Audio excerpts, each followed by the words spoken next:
Benvenuti a tutti and welcome to another edition of Italian America Long Island. My name is Dave Anthony Setteducati.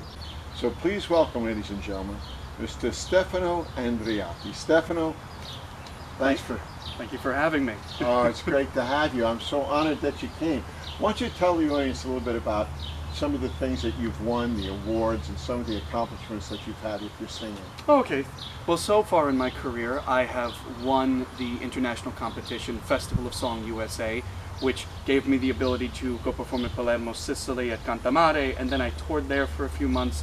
I've also had the honor and privilege to perform in musical theater shows and showcases and opera shows and showcases in the tri-state, Florida, and Texas.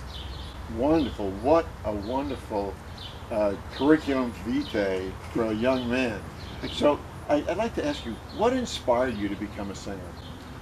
So when I was younger, when I was 2, I have a really good memory. It goes back as far as 2 years. And I always loved listening to 2 particular people, Pavarotti and, believe it or not, Barry Manilow. I loved his arrangement of Memory from Cats. That was the first song I had ever sung in my life, and the rest is history. I've always been fascinated with what sound could do to us as a whole, and it's certainly grown in facets since my youth, but that's pretty much where it started, if that's answers your question. It is, yeah. Now, how about your training? Did you go into the chorus in school or anything like that? Or? Oh yes, so I did chorus actually later in my scholastic career. Primarily the work I did was more solo than choir. I have had the privilege of working with the Met competition winner Kelly Nassif. She won actually back when I was like a year old, and I started studying with her when I was about 14 or 15. And I've been working with her for a decent amount of time. Altogether, my classical training has probably been about 13 plus years. So ironically, I worked with a man named Michael Kelly. Kelly Nassif, Michael Kelly, Kelly Nassif, it was funny. And I also worked briefly with a man named Eric Rieger, who had a career in Germany when I had attended Westminster Choir College in Princeton for a brief stint. But primarily, the work was done with Miss Nassif, and her career also is incredibly extensive. I think she's traveled the world at least 3 dozen times. Terrific, terrific, terrific. So, do you remember the first time that you did your first professional gig? I remember my first competition. My first competition was Riverhead Idol when I was like 12 or 13. It was, the little, they have the teen idols that the towns put together. Right. And I was the youngest kid in the competition, and I won with a Barry Manilow tune. I won with I Write the Songs. Oh, great. And that was certainly interesting. That actually won me a few awards in the town, which I was pretty happy about. I won the Town Supervisor's Award for that, which was very generous of them. And then the rest was history with the town. Now I do work for them every so often. So it's nice to be involved. But yeah, my first events were primarily with them, and then I started branching out to Long Island, then to the city. And then I was fortunate enough to win a decent amount of competitions to gain some notoriety before traveling out of state. Terrific. So tell me a little bit about the Palermo thing. You won that competition and then you performed in Palermo.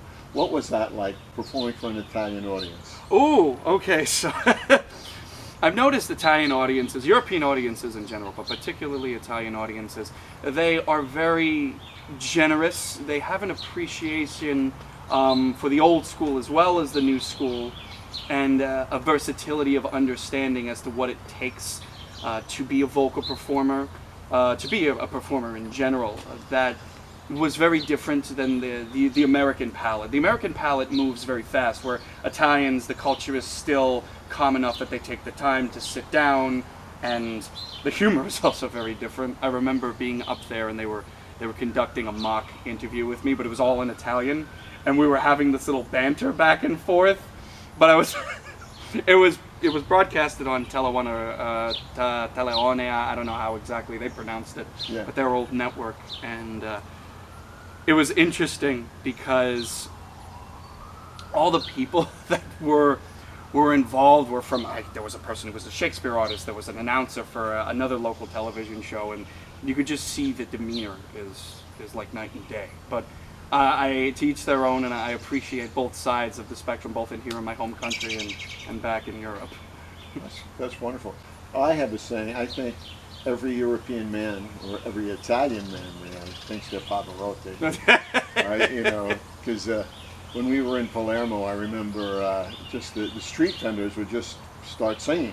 Yeah. And you see that, and you see street musicians so much more often there than here. Do you speak Italian? Yes, I do speak. I tend to understand more than I can speak back. It's still a work in progress. But thankfully, I spent 3 months there, and I was able to communicate and negotiate amicably. So wonderful. And that was all in Palermo? So I started in Palermo, Sicily. The Cantamare was hosted at Teatro Gialli. After that, we went to the Monreale Cathedral to see the beautiful art there. We made our way north to Reggio Calabria. I stayed there for about 2 days, and then we made our way to a week stint in Arpino, which is a mountain town about an hour and a half southwest of Rome. There I performed in the piazza. The whole town sanctioned off the piazza for me to perform, which was very generous of them. I went to Rome for a little while. I stayed in Porta Potenza by the region of Marche, overlooking the Adriatic Sea, and I performed at Castello di Stonchi in Tuscany. Ironically, that castle is owned by a Danish man named Rasmus Palmqvist. Big long beard, so. Wow. But that was my whole stint. I stayed there 3 months, as long as the visa would allow, and I used every day possible to perform something somewhere. But yes, that was pretty much my whole tour in Italy, and then I spent a little bit of time in Copenhagen and Denmark, but it was primarily Italy. That's great. What an experience. So what was your repertoire that you sang for the Italians? So I had to sing old school Neapolitan songs. So you have O Sole Mio, you have Con Ingrato. I had sung Una Furtiva Lagrima, which I will be performing for you a little bit later. Great.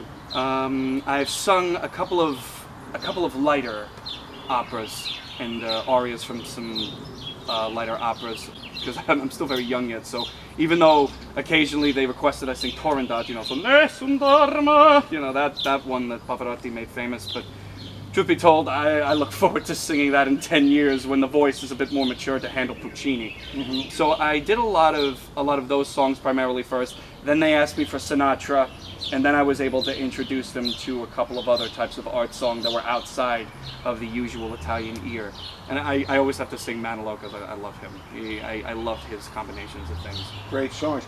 A lot of singers love to sing Barry Manilow, yeah, because it's melodic, it's got a lot of, almost a similar type of push, like Italian songs, because it comes up to a big crescendo, mm-hmm, which the Italians love, and you'll find in that kind of thing. So what's the first thing you're going to sing for us today? I will be singing Una Furtiva Lagrima from L'Esir d'Amore. All right, here we go. Una Furtiva Lagrima. Una furtiva lagrima negli occhi suoi spuntò. Quale festosa giovani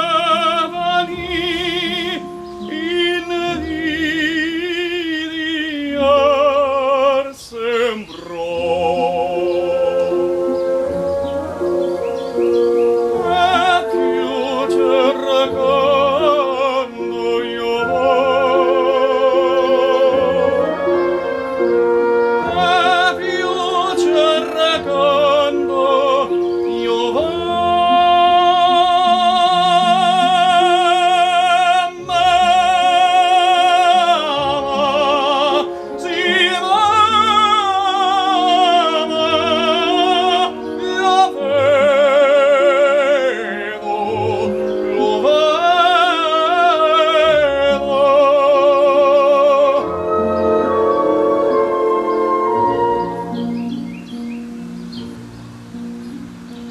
un solo istante i palpiti del suo bel cor sentì.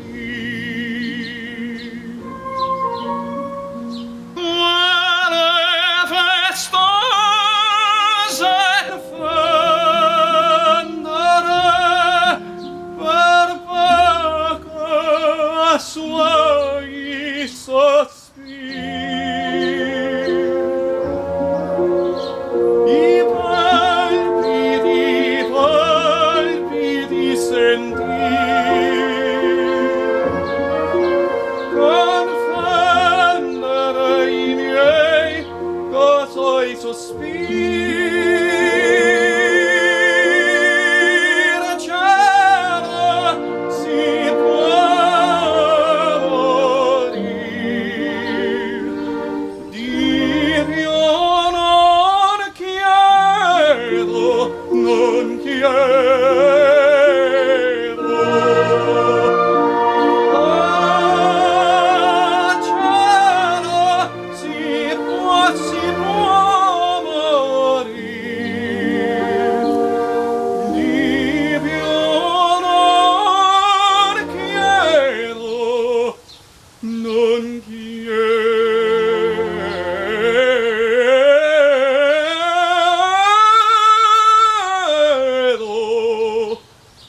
si può morir,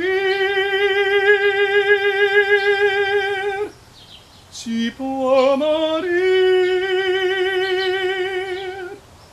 d'amor.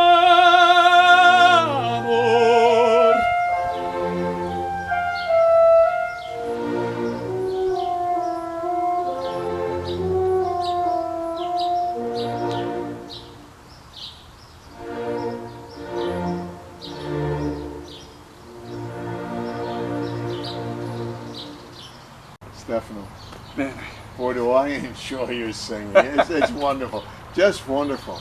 So, tell us a little bit more about your personal Italian heritage. So I was told most of my life that both of my sides of family hailed from Napoli, so Naples, and actually Palermo, Sicily. But in studying genealogy, studying features, the ways that my body is shaped, the maps of Europe, how they changed every 100 years since, before, in BC, I realized that there is probably a decent amount of, there's a lot of Sicilians, or also Greek. There's probably a decent amount of Greek in there. There could be the short, more compact sides of me. I wouldn't be surprised if it had little bits of like Egyptian and Carthaginian, North African. I wouldn't be surprised. The Scandinavians invaded Sicily up until almost Rome for like about 200 years, and then the Moors came in after those 200 years.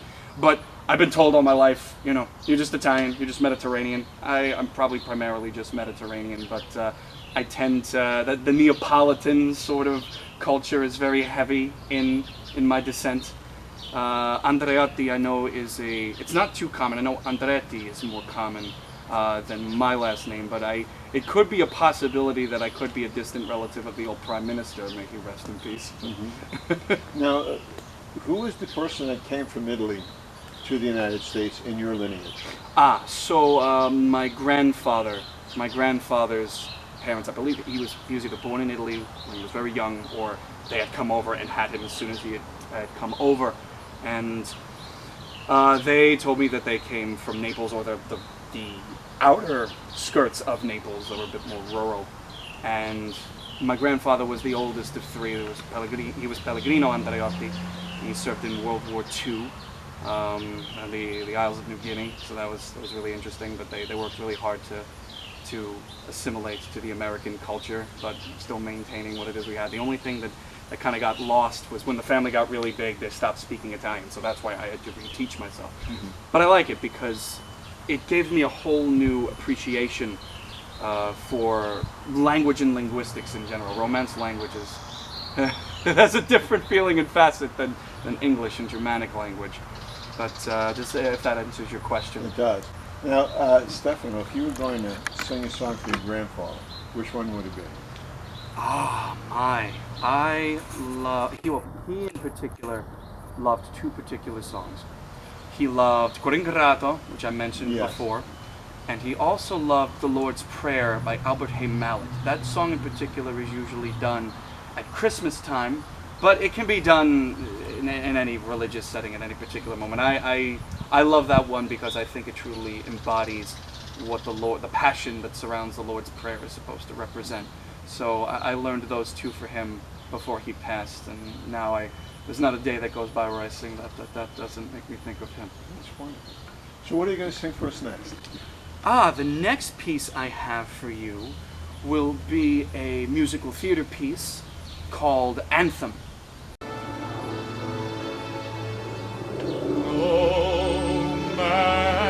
No madness, though the sad hour may prevail, can possess. Come from my country's heart, they rise to fail. She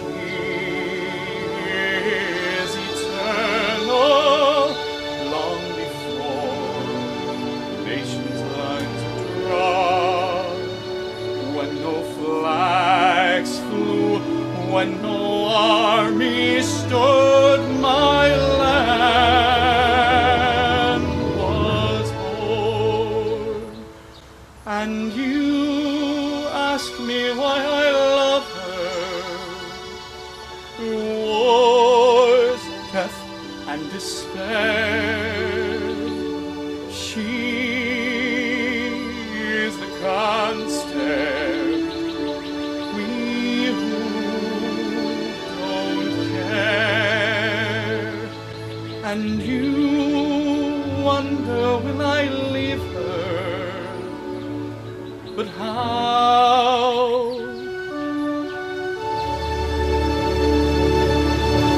I cross over borders, but I'm still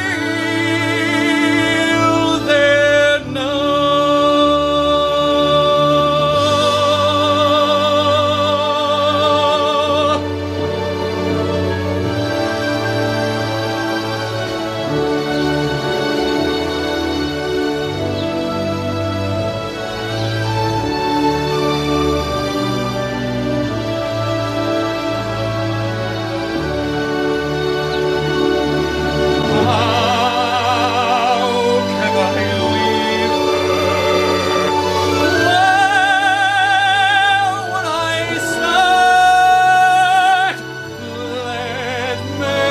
Petty nations tear themselves apart. My land's only borders lie around my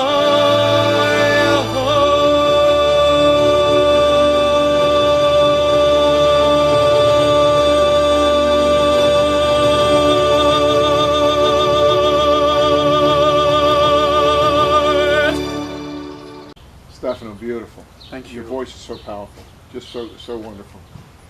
How do you get your gigs? Do you have an agent, or how do you get your performance gigs? So it's really interesting.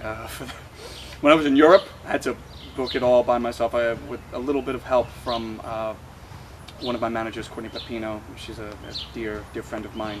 But I've been fortunate enough within the past year to be able to work with an agent by the name of Sedley Bloomfield, who was also an actor. He worked on General Hospital, All My Children, a lot of the big soap operas. And I'm currently recently working for Suzel Enterprises with Suzanne Schachter. So what kind of gigs have you done recently? So I recently did the Aurelia show out in Queens by QPTV. I was on there with Jack Giambanco. He's a man that he has a patent for something called Friendship Lights. I have been doing a couple of gigs in the city every so often at various venues, some smaller, some bigger. For the rest of this year, for the next 6 months, I'm trying to book a couple of oratorios, and at Christmas time I'm going to try to do things like Handel's Messiah. I've got a gig coming up in Michigan. And I've also, within the next month, I will be going to Pennsylvania for about a week to perform for the Society of Creative Anachronism. They have an event called Penzic War that's been going on for 50 years, which is a giant Renaissance event. So if you had a signature song, what would that be? I have so many, but if I had to pick one that suits almost every setting, it would have to be This Is the Moment from Jekyll and Hyde.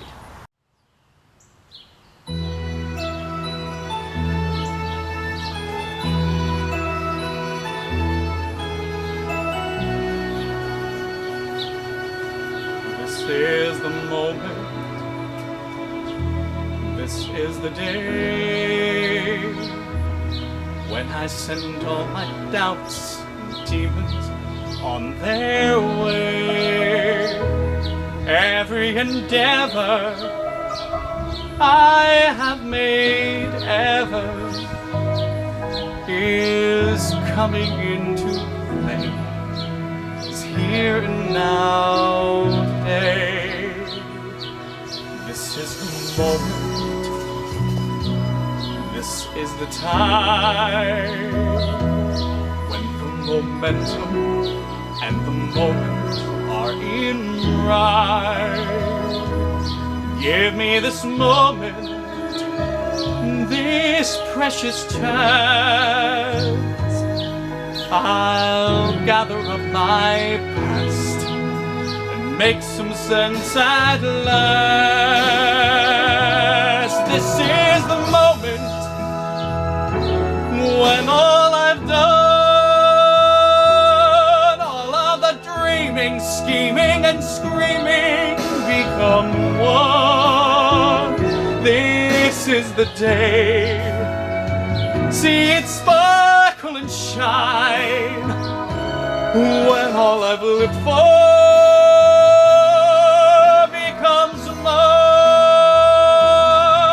For all these years I faced the world alone, and now the time has come to prove to them I've made it on my own. This is the moment, my final test.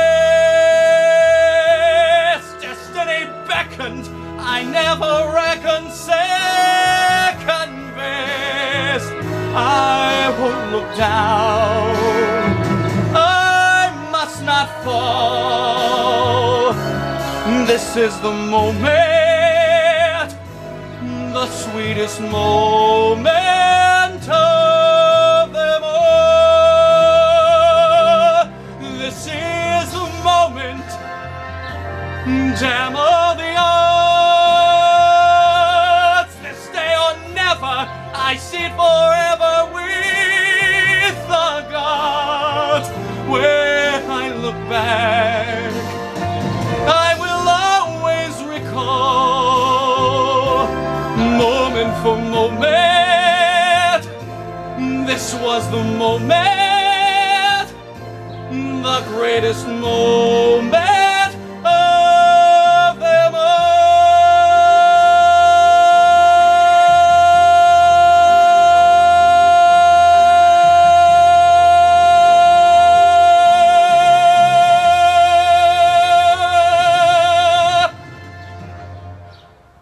Stephano, fantastic, fantastic. I'm sure our audience is going to love hearing this.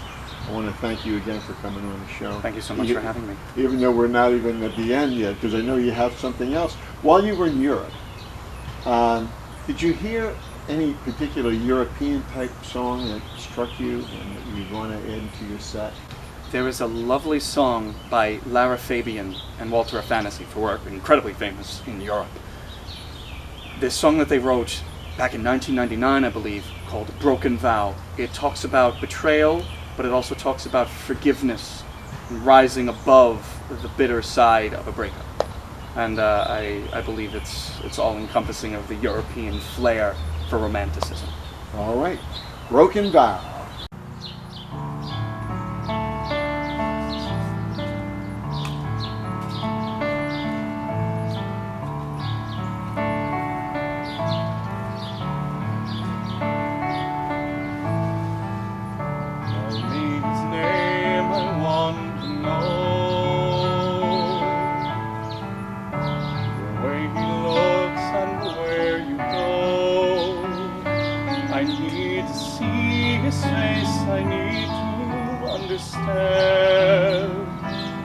Why you and I came together.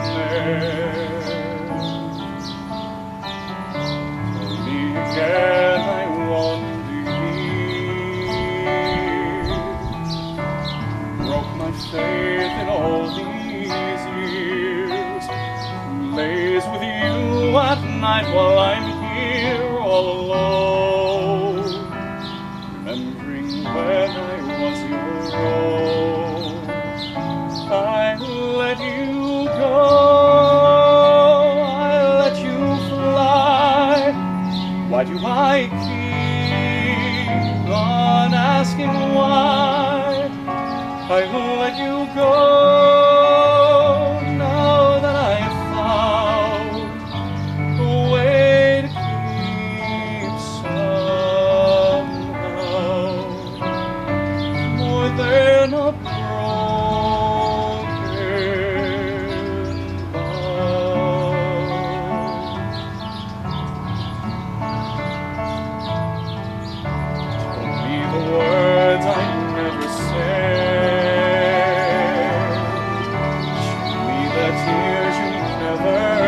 shared.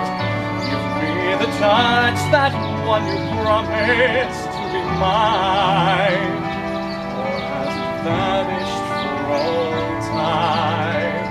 I let you go, I let you fly. Why do I keep on asking why? I let you go now that I have found a way to keep somehow more than a broken vow. I close my eyes and dream of you and then I realize there's more to love than only bitterness and lies. I close my eyes.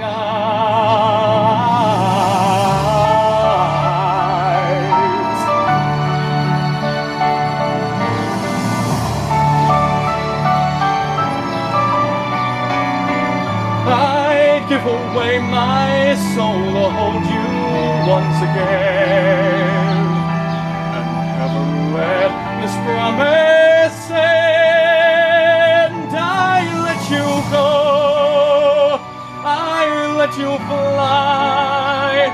Now that I know I'm asking why, I let you go. Now that I've found a way to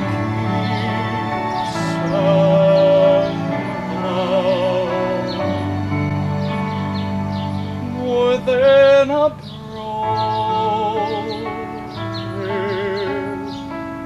vow.